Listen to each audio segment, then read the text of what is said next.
Hi, it's Ileana. So today I'm going to look at a bit of a hot topic that may seem somewhat controversial. Why do some SSP experiencers have alters and a rare few that claim to have no alters at all? I've always been curious about this question, and so the question I ask is this. Almost everyone that I know who has claimed to be in the SSP say they have several alters, or more than one alter, or maybe even many. I have never had any alters from anything SSP related that I am aware of, consciously or unconsciously. I have been one personality experiencing everything as myself, always as myself. I find the concept of alters a strange thing, and most people look at me weird that I have no alters in regards to the SSP stuff. A certain type of a mold does not define everyone's experiences. When I say I don't have any alters from being in the SSP, people say, how can that be? Anything can be in reality. It's your own experiences that you've had and perceptions. Maybe you have many alters, maybe you have a few alters, maybe you have no alters. Anything can be possible with SSP stuff. I am thinking along the lines of John Mack and asking the scientific question, why do most SSP experiencers claim that they have multiple alters and the rare few say that they have no alters at all? Why is that?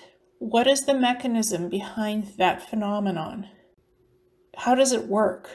Is there any justification for having alters or having no alters? It's not so much about relevancy to prove who is legit and that they're SSP experiencers or not, but why they have such claims. What would be accomplished from corporations, military groups, and agencies running the SSPs, creating alters of people, while other people work for the SSP as a whole personality without having any alters at all. Splintering someone's consciousness creates soul trauma and fragmentation that later needs more efforts for healing and potential integrating of those alters, so the soul is no longer so fractured or confused about who it is, what it is, and what its experiences have been like. What has it experienced? Its experiences. A whole personality might not feel so lost or confused if their experiences are fully integrated within them as one personality. Maybe they have less searching to do and not as much soul fragmentation to reintegrate within themselves. Soul sanity is understanding fully in what happened to someone in dealing with the resultant outcomes of one's reality and what someone is or is not. Does having various alters of the same person's soul create a larger workforce where those alters can be put in cloned bodies or cyborg bodies to do various jobs?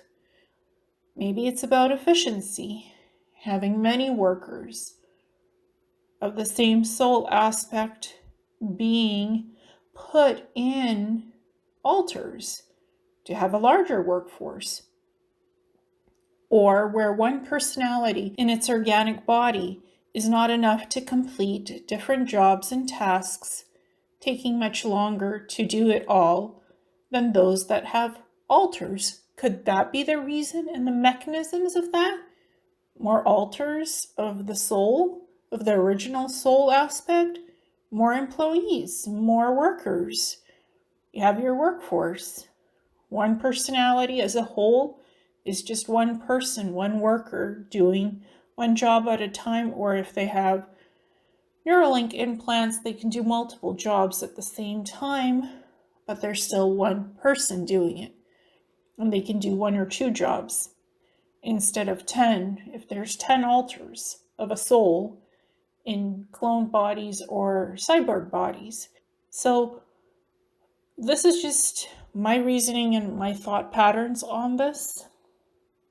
It's not to offend anybody, it's not to question or criticize anyone. It's just, why do these things happen this way? What is the criterion of this? What is the mechanism of why any of the SSPs do this to people? And does the outcome justify the means? Which I don't think it does. It's very inappropriate to splinter a soul and a personality and create alters of them. It can create multiple personality disorder issues. It can create identity issues. It can create gender issues and other things. Being uncomfortable in one's body if you were put in many male bodies when you're not male, or the opposite, female body, being put in a male body and vice versa. It can create things that is not originally part of your personality and how all that is done. So I'm just thinking out loud, what is this? How does it work? And what is going on there? And I've heard it's so hard to figure out who all your alters are, figure out if they need integration and amalgamation or not to be as one with you, whether it's feasible to integrate them or not integrate them, whether it's needed or not. Will it be helpful, or will it actually create more problems? Maybe some of these alters don't want to come back into you and be as one. Maybe they want to be their own separate beings. Those are all things to think about before deciding what to do with your alters, or not do anything at all. Maybe you can be a good living being without collecting all your alters into one personality. Maybe you can function as a personality just the way you are. Does it need to be done? All of them integrated, amalgamated? Does it fix all your soul fracturing or not? Is it helpful or not? Every person is different.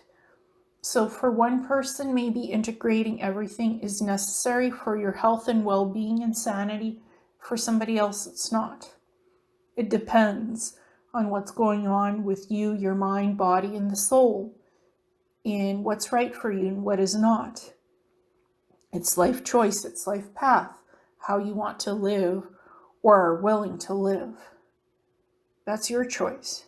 I don't have any alters. I don't feel like I have alters, and I don't feel like I need to integrate alters back into myself. I've worked through healing the trauma of my SSP experiences, pain, suffering, the good and the bad. I've worked on healing those aspects to have a better personality. I have one personality. I don't have many alters or different personalities. I am a personality with many levels and layers to it, creatively, with imagination. I do many things. I explore many aspects of experiences, but I am one core personality having various experiences. I'm not disjointed in or fractured in alters of various body types, male or female genders. I've never experienced that, so I'm honest that I'm one whole personality having had many various experiences and had been augmented with implants to do multiple tasking and multiple jobs at the same time. That is what had happened to me as my experience in the SSB on Mars, planetary corporations. That's what I know of. That's what that was. But no multiple personalities and no alters. That's just my experience. Others have experienced other different things which should be respected, honored, and acknowledged. Not criticized, traumatized, or being made an example of something. That's just a reality of experience. John Mack had been a Harvard professor, and he did various hypnosis sessions on people who claim to have been abducted by extraterrestrials or had supernatural phenomenon happen to them. So he investigated people's experiences through hypnosis, wrote books about it, cataloged people's testimonies to figure out what that phenomenon was of the abductions, off-world, on-world, and people's individual experiences. What was the same? What was different?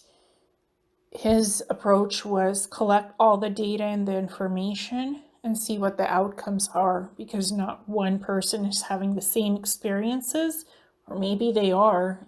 Are there any correlations to that sameness or those differences? So I think he did a really good job at amalgamating a source of information for people to understand what was going on. What were the memories being retrieved? Was it real? Was it part of something they saw, heard, experienced truly? Or was it something their consciousness found somewhere and integrated into their experiences, which can also happen? There's variations of life experience and memories. How we remember something might be different from what it originally was, might be exactly as it was. His job was to differentiate what was what and how was it part of your life. What was the experience? He wasn't judging anybody. He was just figuring things out through hypnosis, which can work to get answers to questions of what your life experiences are, normal or not so normal, who you are as a living being, and what has happened to you in life in this universe of experience, of vast experience. Perhaps altars are specifically designed to keep people fragmented, keep people in trauma, suffering, so they're not able to amalgamate all parts of their personality, the different layers, the different levels, back into one body. If you have altars, parts of the personality that have been splintered and put into other bodies, then they're separated from the main personality and the main body, and they're not able to come together. Maybe altars, some of them don't even want to amalgamate back into the same personality if they've developed their own type of a personality. Not every altar might want to even come back to the same personality, depending on what they're doing out there in space on other planets. So altars are not a simple answer to why people have altars.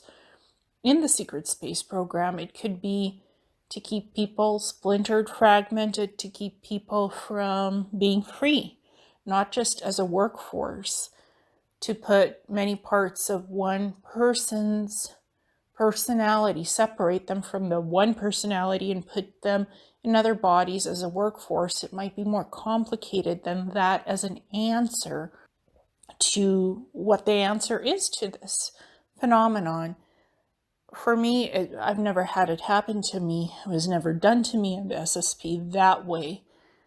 My personality was one that was working on multiple tasks to do many different projects and switch out projects as needed in planetary corporations, in the cybernetics labs and the genetics labs on the Mars bases.